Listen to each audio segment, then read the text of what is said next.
Hello friends, welcome to E20 classes, the way to success. So friends, इस video में हम declination angle के बारे में डिस्कस करेंगे।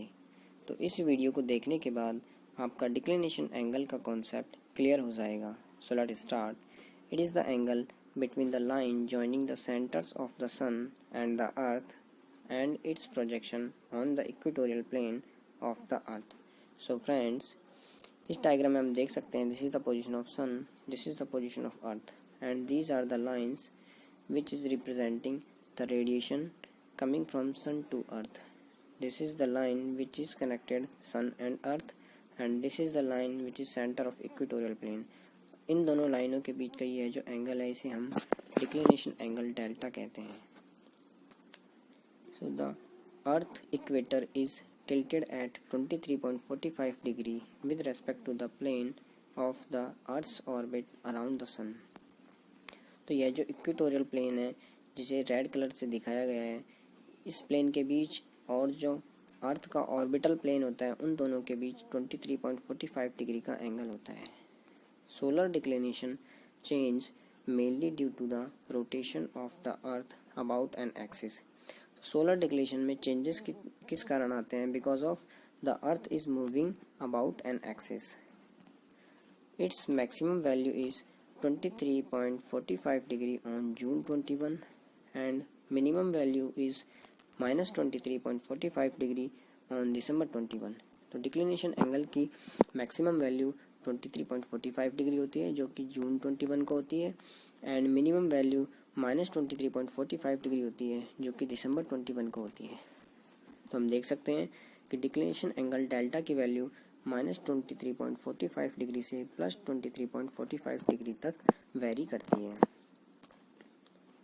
Around June 21 southern hemisphere is tilted 23.45 degree away from the sun which is the summer solstice for the northern hemisphere and winter solstice for the southern hemisphere. तो इसे हम diagram की help से समझते हैं।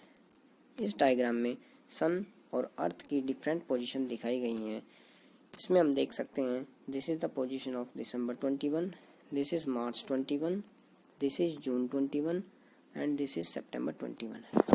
तो जून 21 की कंडीशन में this is the equatorial plane and this is the line which is connected sun and earth. The portion about the equatorial plane is called as northern hemisphere and the portion lower the equatorial plane is called as southern hemisphere।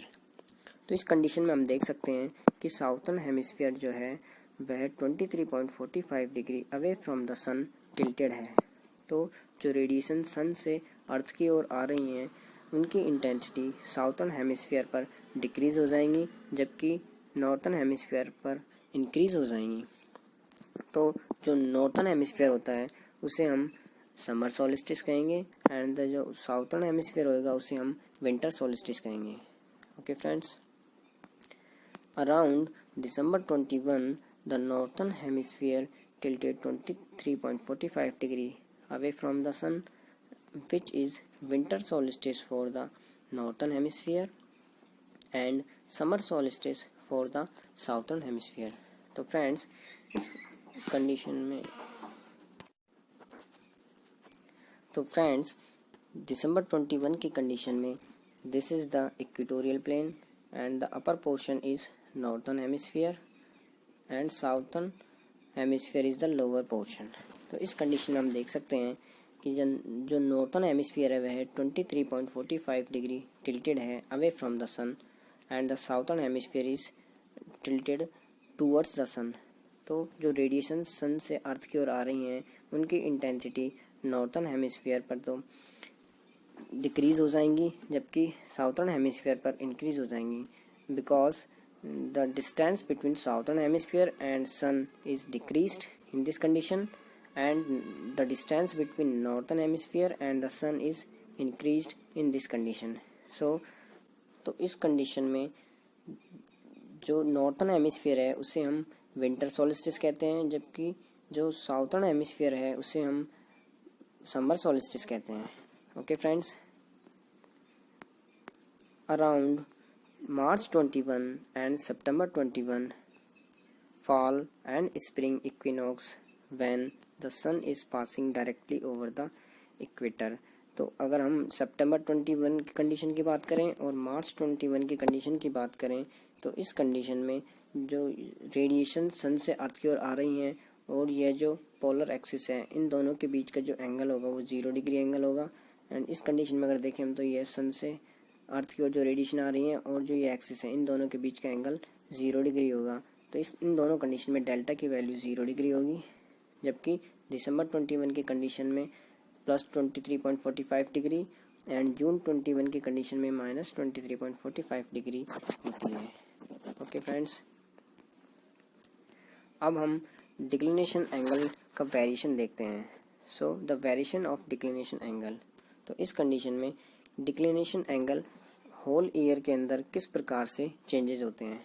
तो this is the axis of declination angle and this is the axis which is represented the months January, February, March, April and December. Okay, इस condition में हम देख सकते हैं this is the December 21 condition, this is also December 21 condition.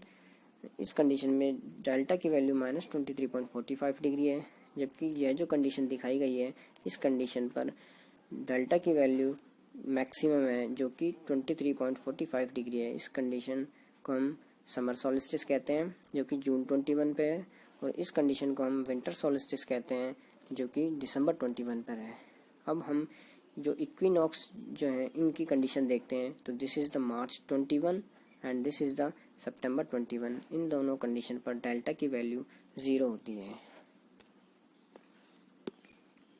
तो the declination angle is calculated as. अब इसमें हम देखते हैं कि डिक्लिनेशन एंगल को किस प्रकार से कैलकुलेट किया जाता है। Okay friends, this is the formula which is using for calculating the declination angle. Delta is equals to 23.45 degree into sine 360 plus 284 plus n divide by 365। इस फॉर्मूले में delta is the declination angle and n is the day number. For example January 1 is the day 1।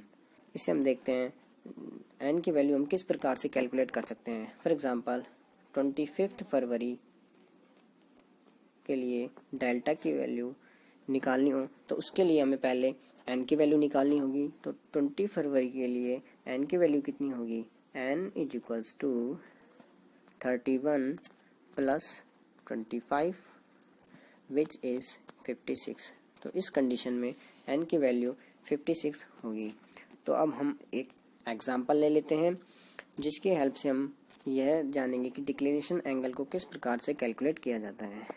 Declination angle for March 2015।